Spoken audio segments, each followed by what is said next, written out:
Λοιπόν, παιδιά, βλέπετε το σκυλάκι. Να, κοιτάξτε.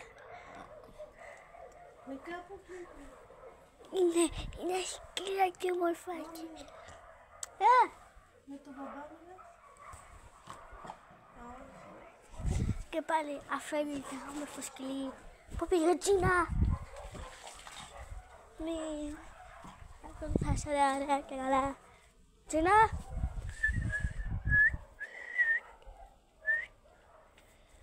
Δεν ξέρω πού πήγε η Τζίνα. Κοιτάξτε το γλυκούλι. Λοιπόν, και σαν και φώνα. Κάτω πουλάκι. Μα, είναι ένα πράγμα που σου αρέσει.